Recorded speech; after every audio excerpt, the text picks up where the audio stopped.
정말 예수님의 길을 예비했던 6개월 먼저 태어나서 예수님의 길을 잘 닦아놨던 세례 요한을 죽인 사람이 누구라고요?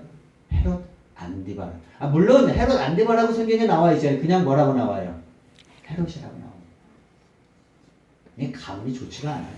처음부터 기독교인들을 박해합니다. 첫째 헤롯 대왕은 예수님 당시에 2살 아이에 있는 아이들을 전부 다 그 태어난 애들이 무슨 죄가 있어서 전부 다 엄청난 살생을 했고요. 둘째 이 헤롯 안디바도 역시 이 세례 요한을 죽였고요. 그럼 그 아들이 누구예요? 아그리파 1세예요. 그런데 그 헤롯 아그리파 1세는 또 누구를 죽였다고요? 예수님의 제자 야고보를 참수시켰어요. 아주 무서운 집안이에요. 물론 이제 오늘 나오는 헤롯 아그리파 2세는 사람을 죽인 것 같지는 않아요. 그러나 이게 쉬운 표현으로 하면 이게 제정신이 아니에요. 이 헤롯 아그리파 2세는. 제가 왜 그런지도 말씀을 드릴게요. 헤롯 아그리파 2세의 아버지가 헤롯 아그리파 1세잖아요. 이 헤롯 아그리파 1세는 첫째가 딸이었어요.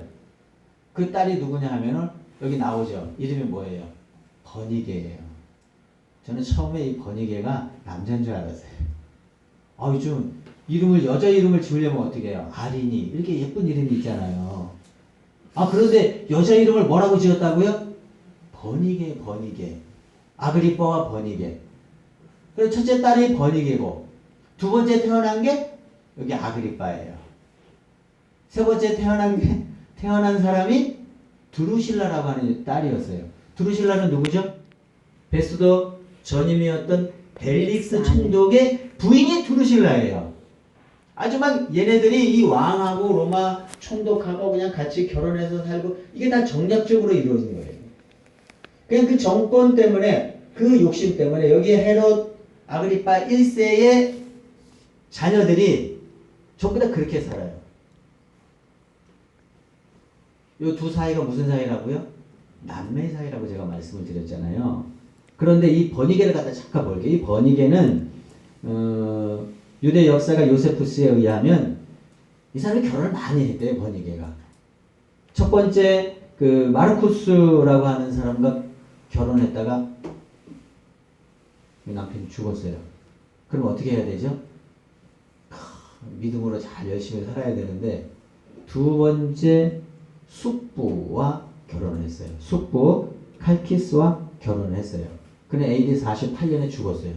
왜 이 여자와 결혼하면 다 죽는지 모르겠는데 첫째 남자도 죽고 두 번째 남자도 죽고 그리고 나서 이 버니게가 자기 남동생 아그리빠 집에 와서 살아요. 같이 동거합니다. 근친상간을 한다는 소문이 막 쫙 퍼져나갔어요. 그러니까 또 그것을 무마시키기 위해서 길리기아 왕 플레몬이라고 하는 사람과 결혼합니다. 그런데 이 사람은 죽지도 않았는데 발로 차버리고 다시 아그리빠 왕한테 와서 또 동거하기 시작합니다. 그리고 나서 이제 로마 황제. 이 정권이 무섭습니다. 이 권력이 굉장히 무섭습니다. 이 로마 황제 베스파니아누스 그리고 또 그의 아들 티투스의 첩이 됩니다. 그래서 한번 세계를 한번 움직여 보려고 하는 그런 야망을 갖는 거죠. 이 사람이 누구라고요? 버니게입니다. 아주 도덕적으로 문란하고 윤리적인 개념이 없는. 그래서 그런데 오늘 본문에 보니까 어떻게 해요? 이 사람들이에요. 그 아그리빠와 버니게가 딱 재판 자리에서 베스도와 함께 자리를 딱 만들어 놓고 재판을 하는 거죠. 재판이라기보다는 묻는 거죠. 조사하는 거죠. 이 아그리빠 버니게 이 사람들의 좀 한번 어떤 격식을 좀 갖추었나 한번 보겠습니다. 오늘 23절인데요. 한번 보겠습니다. 23절 같이 읽겠습니다. 시작. 이튿날 아그리빠와 버니게가 크게 위험을 가지고 와서 천부장들과 시중 높은 사람들과 함께 접견 장소에 들어오고 베스도의 명으로 바울을 데려오니. 지금 바울 한 사람을 데려와서 몇 가지 묻는데 뭐라고 이야기하냐면은 이 아그리빠와 버니게가 크게 위험을 갖추고 와서 이 둘 사이는 어떤 관계죠? 남매죠. 그러나 근친상간하고 아주 도덕적으로 문제가 많은, 정말 이 안에 들어가면 이 사람들이 어떤 생활을 했는지 상당히 문제가 많은 그런 집안이거든요. 그럼에도 불구하고 어떻게 해요? 권력이 있어서 그냥 여기 보니까 크게 위험을 갖추었다. 자신이 마치 어떻게 해요? 마치 대단한 것처럼, 엄청난 사람인 것처럼 포장하고 과장하고, 제가 조금 이따 말씀드리겠지만 이 사람은 정말 내면 세계가 그냥 완전히 속된 말로 그냥 꽝이다 할 정도로 그런 삶을 살고 있는 사람이었습니다. 아그리빠는 왕자에 앉아서 지금 이 바울을 심문하는데, 놀랍게도 역사가들은 이렇게 적고 있습니다. 제가 잠깐 읽어드리겠습니다. 아그리빠 왕은 지금 4색 예복의 왕으로서 머리에 쓰는 금관을 썼습니다. 또 베스도 총독은 통치자로서 로마 사람들의 상징인 주홍색 예복을 입고 나타났을 것이라 생각합니다. 그러나 바울의 모습은 역사가들이 이렇게 기록합니다. 바울은 초라했다. 죄수의 옷을 입었고 손에는 쇠사슬이 묶여 있었다. 키는 작은 키로 대머리요, 눈썹은 짙었고 코는 구부러졌으며 다리는 휘어 있었다. 아주 지극히 초라한 모습이었다. 그러나 그 얼굴에는 은혜에 충만한 신령한 영적 권세가 있었다. 세상적인 권세와 그 앞에 서 있는 바울의 모습을 대조시키고 있습니다. 바울의 모습이 어때요? 혹시 바울의 모습을 본 사람? 그 인터넷에 보면 한번 바울 쳐보세요. 저는 옛날에 대단한 인물이었고, 근데 바울의 그 모습을 보니까 너무 초라해요. 볼품이 없어요. 진짜 머리카락도 몇 개 없고, 얼굴은 좀 마르고, 초췌하고, 다리는 이렇게 안장다리처럼 이렇게 휘어져 있고, 바울의 모습을 보면 영 보잘것이 없어요. 그런데 역사가는 어떻게 적고 있냐면, 그러나 그 사람들에 비해서 왕복을 입고 찬란한 옷을 입고 바울을 심문하는 그 사람들과 비교해서 보잘것이 없어요. 형편없어 보여요. 그런데 그 가운데는 은혜가 충만한 신령한 영적인 권세가 있었다고 하는 거죠. 바울의 모습은 보잘것없지만 그 안에 있는 그 내면 세계가 예수님으로 인해서 가장 충만한 상태에 있었다고 하는 거죠. 그것을 역사가가 기록하고 있다고 하는 것입니다. 여러분, 외모가 뛰어나다고 해서 존경받지 않습니다.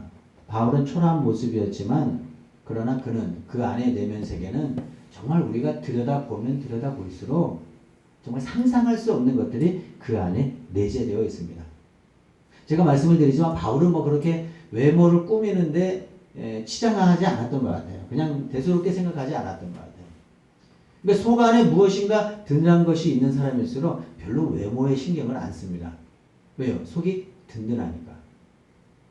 그렇다고 세수를 안 하고 와도 된다는 말은 아니고, 외모를 갖다가 치장을 해서는 안 돼요. 외모를 치장하는 사람일수록 내면 세계가 비어있는 경우가 많기 때문에 그렇습니다. 그래서 헛된 것들을 자랑하는 거예요. 내가 내세울 수 있는 것 무엇이?